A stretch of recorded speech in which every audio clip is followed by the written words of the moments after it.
On this edition of Celtics Weekly, we spotlight Jaylen Brown's dominant December, look ahead to a big West Coast road trip, and cast some New Year's resolutions for the world champs. All that and more coming up now.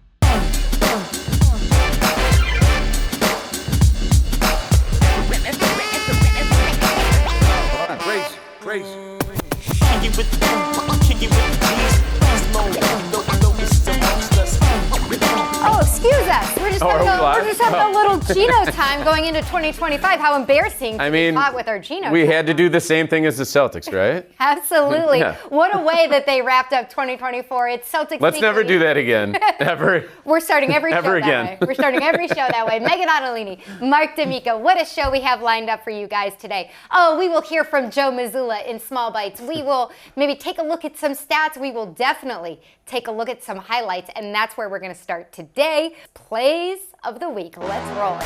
Plays of the week is where we look at the week that was, all of your greatest highlights from the Boston Celtics, and we're starting at number 10 with a big defensive play from Jayson Tatum. Get it out of here. We don't usually see Jayson Tatum blocking shots, but on Christmas Day, he had to stop that gift from going in for Kelly Oubre. Number 9, the C's were down by 10, but look at this. Peyton Pritchard kicking it out from deep. From Dorchester. That had to be a 35-footer. Number 8 is again from Christmas Day. Jaylen picking off Maxey and feeding the big fella, Al Horford. Al Horford gets a dunk. He gets on top plays. Timeout, Nick Nurse. Number 7, I thought you were telling me timeout. Jaylen Brown on the perimeter finds Drew Holiday from Milton. Anytime we get a buzzer beater, that's also getting in top plays. Thank you, Drew. Number 6, back against the Pacers. I say this is a bit of a psychic play because Jayson Tatum has the no-look pass to Jaylen Brown. That's how well these guys know each other. And I say that this is basically channeling Michael Jordan. I said it after this game. This play in particular, this looks like Michael Jordan making this shot. We're establishing a lot of rules in these top plays. Number 5 is another one because you have Peyton Pritchard driving it in, kicks it up for an alley-oop to Luke Cornett. Where's the funny celebration from Luke Cornett? You get a dunk, you need to give us a funny celebration. You get a dunk, Luke Cornett, and you get in top Come on, play. Luke. Number 4, Cornett again. He's in the little pick and pop action from Jayson Tatum and finding Derek White under the hoop. 2 passes straight down the lane for a layup.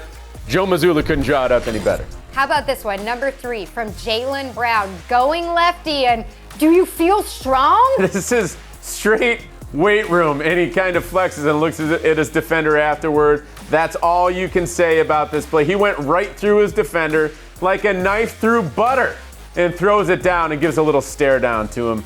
No, he couldn't slow him down, could he? No. Number 2, we got to get to this. More weight room action from Jaylen Brown. He catches his defender off guard a little bit here, finds his own lane for a one-arm slam. That is a poster, and that is the Gravedigger, as Drew Carter has named him, another poster for Jaylen Brown. Look at this. One dribble, rises up, bang on Miles Turner. Good night. A little bit of broken ankles on Miles Turner there. Number 1, Jaylen again. Showing off a little bit more defensive prowess, picking off that's Halliburton there for his own personal dunk contest. And anytime you get a windmill dunk in the middle of an NBA game, you know you are going to be number 1. Jaylen Brown, I think people underestimate it. He is one of the best, if not the best, since Ja Morant doesn't dunk anymore, in-game dunkers in the NBA, and we just saw it right there. Number 1, number 2, number 3, all of Jaylen Brown dunks all in the last week. A lot of Jaylen Brown. I don't want to spoil anything, but we're going to get more Jaylen Brown later in the show. But there's another guy who provides us in the media with tons of highlights. That's got to be Coach Joe Mazzulla. And he's going to be the one who provides the fodder for our Small Bites this week. Small Bites, it's a snack-sized segment with a main course punch. And this week's Small Bite is, of course, Joe Mazzulla in Celtics pregame. Meeting with the media, Noah Dalzell. She tosses out this question to him. The back and forth is so authentic. Let's just roll it because you gotta love it. Joe, it seems like when people are struggling to make threes or, missing shots, it's like, okay, they're in a slump. But when it's defense or rebounding or things like that, it feels like, okay, players are being lazy or not. Oh, man, that is the most profound statement in my 3 years is what you just said. The most profound statement of all time. Yes, it is so easy to blame effort as opposed to just make a shot. So I'm wondering. Our expected defense is number 1 in the last 10 games, and our layup percentage defense is number 1 in the last 10 games. And our expected points per shot defense is like number 3 in the last 10 games. But you know what our 3-point percentage is? Not 28th. So, man, me and you are just going to grow in our relationship together. Thank you. I'm looking forward to it. Thank you. Yes. God, man, finally. I was sitting, you can't help but to laugh because it's amazing. I thought he was going to like flip the table over. He was so excited. I was sitting right behind Noah, so he was kind of like staring into my eyes as he was so excited about this. But really, in reality, what he was trying to say is that the real numbers, which him and his coaching staff go by, actually show that the team has been playing pretty darn well defensively.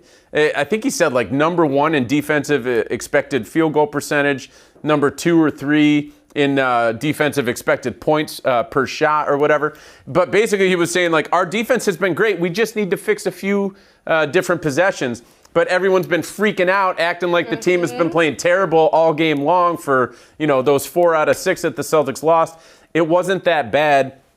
And I think Joe Mazzulla just appreciated Noah kind of saying, like, sometimes people think that it's effort when the defense gives up a couple bad possessions.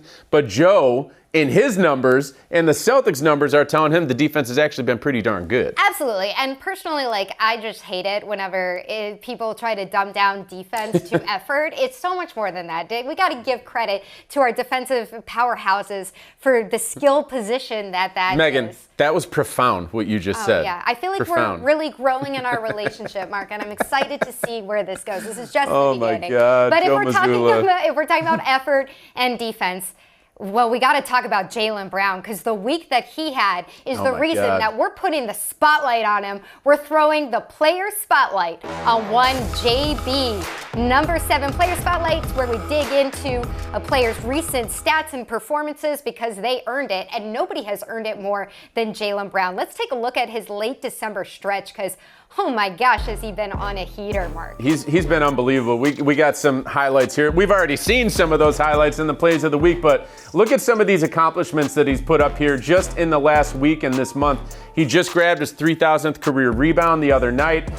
He scored 75 points in one weekend against one team, by the way. The Indiana Pacers had no answers for him.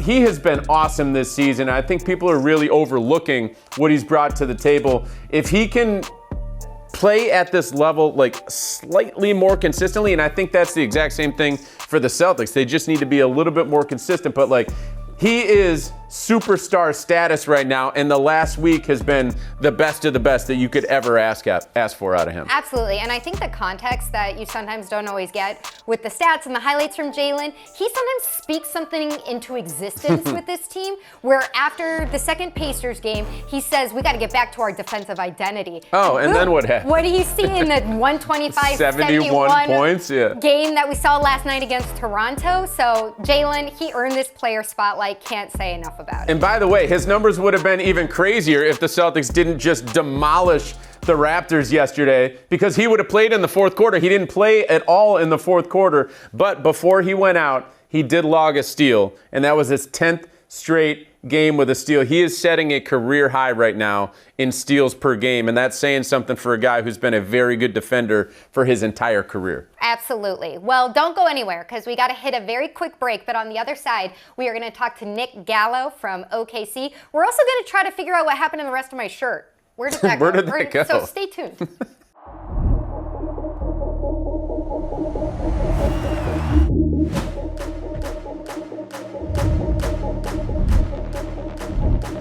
Tatum drives down and throws it down!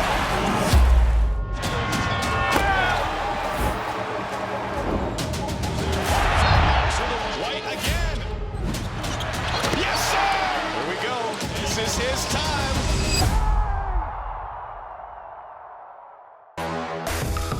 This is the segment of the show where we get to chat up a special guest. And Nick, we are so excited to talk to you because everybody is anticipating Sunday's game between the Celtics and the Thunder. Personally, I've had this game circled for months. OKC looks like the team to beat out West. What is the perspective of fans and the media there when they look east to Boston?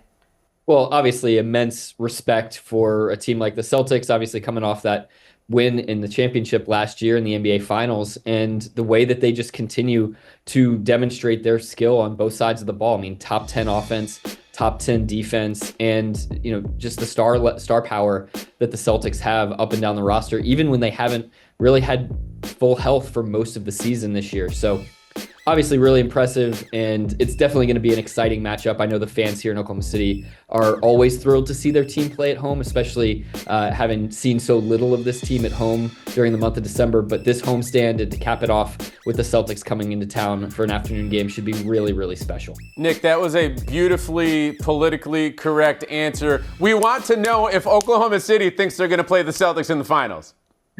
I don't think anybody's actually, I know you're going to tell me that this is political too, but I don't think anybody's even thinking about that right now. Honestly, this team is so young and it's having so much fun with each other right now that they're enjoying like this time of the season, which is rare to say. I mean, usually you'd hear about, the January doldrums and the dog days of December, but this team is really enjoying how it's playing right now, the way that it's connecting on the floor. Speaking of, injuries, there have been so many guys in and out of the lineup for the Thunder over the course of the season. Same here. Still discovering a lot about itself. And so I think that's part of what's going to be fascinating about the matchup with the Celtics is these two teams still, despite, having such clear identities as a group, are still understanding how their players are growing and evolving within their systems. It's rare to see teams at this level have guys at the age ranges of Jason Tatum and Jaylen Brown who are still developing and growing in different aspects of their game. There's nobody that's really truly finished products in sort of the core main engines of these teams. So it's really fascinating to kind of go about the discovery process throughout the season. Yeah. Nick, it sounds like you're talking about a rivalry that we could see maybe for years to come when you talk about the ages of these players. But a huge piece from our perspective from the outside looks like for OKC, their defensive identity. What do you expect when these two teams see each other, the pressure that they're going to put on Boston? It is actually going to be quite remarkable because if you just look across both rosters and the number of incredible wing defenders that both teams are going to be able to put out on the floor. So much athleticism and skill. It's like everywhere. Yeah. And quick hands and just, we see in Oklahoma City guys like Cason Wallace, who I'm not sure people on the national stage have really understood what this guy is all about defensively, but he's ripping the ball out of people's hands defensively, just grabbing it from them. And you just don't see that in the NBA very often. But the Celtics have guys, of course, in Drew Holiday, Derek White that play that way as well. And of course, the two big wings. I think that's going to be a really fascinating dynamic is just how the wings all defend each other and if anybody feels completely in rhythm or not throughout the night, because it could potentially be a defensive struggle. It's interesting for me thinking about, where you guys are out there and then versus where the Celtics were probably just a couple seasons ago, right? Like everyone felt like they were teetering, and they actually were teetering on winning a championship in 2022 when they got to the finals and lost to the Golden State Warriors, but they just weren't quite there. Why do people in Oklahoma City believe and think that the Thunder are there now? Like why do people there believe that this could be the Thunder's year? I think that every hurdle that this team has had kind of placed in front of it, being still the second youngest team in the NBA, they've done a really nice job of delivering. Yeah, it is remarkable. And one of the refrains that this team uses is that their goal is to be an uncommon team. And I think what that means is to not allow their youth, not allow their schedule, not allow any of the pitfalls that can come with a long NBA season to kind of jump up and bite them. And so I think some of the things that we've seen in terms of the poise and the maturity from this group over the last 2 or 3 years as it was building are really positive and encouraging signs of what's to come if they can continue to play high-level basketball throughout the course of the season. Nick, we love going courtside with you. This was a blast. Hopefully, fingers crossed, these matchups show us something that maybe we'll see much later in the spring, and we'll get to talk to you again. Thanks so much for your time. Thanks, Nick, man. Happy New Year, and hopefully we see you in Boston maybe in mid to late June. Yeah, happy New Year, and I'll be texting you a little smack talk during the game on Sunday. Love it. Let's do it. Yeah. All right, man. super fun conversation with Nick. Hopefully we get to talk to him again, maybe sometime in the postseason. Maybe. Would love that. But let's not get ahead of ourselves because the Celtics have an extremely busy week coming up, and we got to get right into weekly predictions. This is the part of the show where we tell you what's on the horizon, what we think is going to happen, and of course we have to start with this cross-country road trip that reminds me of some weird version of a road trip my parents would do. Hold on, your parents were taking you to Oklahoma City? Well, Minnesota first, of course. Okay, yes, all of the main spots in America. So the Celtics will travel to Minnesota, OKC, Houston, and Denver. Not necessarily in that order, but these are 4 big matchups for them. What do you expect from this road trip, Marc? Any of these teams could win the West. Like, it would take a lot for Houston to win the West, but literally any of these teams could win the West. And I expect the Celtics to rise to the occasion. Like, this is one thing that I have learned about them over the course of the last year and a half or so, is that they love a challenge and they like to answer that challenge. December was not their best month. We all know that. They could have played better, but generally speaking, this team answers the call when they are put to the test. This is going to be maybe the greatest test that they have all season in terms of a road trip. I think they're going to come out of it 3-1 because of that. They're going to go in with a mindset that, like, all right, boys, like, let's answer the call. And I think they're going to do that. 3-1 record, that's what I'm calling. 3-1 feels right to me. I could even see them going total 4. Just a total sweep. If they do that, I mean, I might faint. I might faint. They are the champs. I only say that because I do think this is a perfect opportunity for them to lock in, to kind of refocus in the new year and look at some teams that are very high skilled and going to be putting the pressure on them. But it's not the only thing that we have coming up this week because AllStar Voting is underway. We're going to get a glimpse at some of the early returns. And I got to ask you, Marc, where do you think that the Celtics stand in terms of how many Boston players are going to be heading to the Bay in February? Yeah, I think that you would agree. I think that everyone would agree that Jason Tatum and Jaylen Brown, like, absolute locks. We don't even have to talk about them. We know that they are going to be there because they are at that level of player and superstardom in the NBA. The other guys, obviously the Celtics are promoting the rest of the starting 5. That's Jrue Holiday, Derek White, and Kristaps Porzingis. Porzingis, I just don't know if he's played enough. Let's hope that he gets a bunch of votes and maybe he can get in there. But Jrue and Derek are the guys that I really want to see where they come back on the voting poll. Those guys need you to get out and vote. Like, if they are going to make the All-Star game, it's going to be because of you. So get out there and vote for those guys. But one thing that I want to say in addition to that is, even if they don't make the All-Star game, I would love to see them involved in All-Star weekend. Like, maybe those guys, and in particular, I'd love to see Derek White just be invited to All-Star Saturday night and be a part of that. I think he deserves it. He deserved to be an All-Star last year, so I would love to see him out there and be able to participate in All-Star weekend as a whole. I really don't have a ton to add other than I think they got off to the right start last night. We agree. Derek White and Jrue Holiday. Backcourt looked fantastic. Thank God. Good to have him back. Fantastic. It is a new year.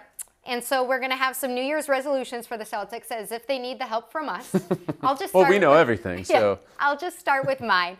Mine is a very simple one. So many of us in the new year, we want to spend a little more quality time together as a family. I would love to see the starting 5. It's very heartfelt. I would love to see the starting 5 spend a little more quality time together. And that this starting 5 has only started 6 games. And yes, Kristaps Porzingis. That makes me sick. Kristaps Porzingis had an injury. Jrue Holiday is out for a little bit. Now's the time to get back into that rhythm. Get to the true core of who you're going to be for the rest of the year. New Year's resolutions, what do most people do? They set it and it just falls by the wayside like within like 5 days. Whether it's like going to the gym every day or you're going to eat healthy, whatever it is. I know I'm not doing enough either of those things right now. But what I want to see out of the Celtics is to be one of those rare people or rare groups that do it long term, right? So like figure out what you need to accomplish on the court in order to win another championship. Start it right now and carry it through long term. So I want to see them not only be great on this road trip against these 4 really, really, really good opponents that they're going to play, I want to see them carry that through all of January. So to your point, get healthy, get some family time with that starting 5, but then play at a high level, not just for a week, not just for 2 weeks, do it for the whole month of January. And if the Celtics get out of January with their heads held high and a nice record in the win-loss column, like, they're going to be feeling really good about themselves because January is one of the, you look at the schedule, it's one of the toughest months I've ever seen for a Boston Celtics team to play. So if they can get out of it with a solid record, like they're going to be feeling really, really good about themselves. I think we're going to be feeling good about them too. Absolutely. You're going to be feeling good. I will be feeling good. A little time. I will like to let the audience know that our show's going to look a little different for a stretch here. It'll look better because I won't be here. We're going to have a rotating cast of guests, which is going to be super fun, different perspectives. Marc, you're taking paternity leave, which is really important. Yeah. And awesome that you get to do it. I can't wait to do it. I'm going to miss all of you, but I'll be back before the playoffs. And in the meantime, Meghan's got you covered. We're going to have some great co-hosts coming in. A bunch of NBC Sports Boston talent. Drew Carter's going to be in. Chris Forsberg's going to be coming in. So keep your eyes peeled every Wednesday. I'll be watching too, and I can't wait to be back in late March, early April to be a part of it again. Why does it feel like a threat? Like, I'll be watching I'll too. be watching you. Marc, don't screw up. We'll see you later in the spring. We'll see you next week because you don't have an excuse to go anywhere. This has been Celtics Weekly. Happy New Year.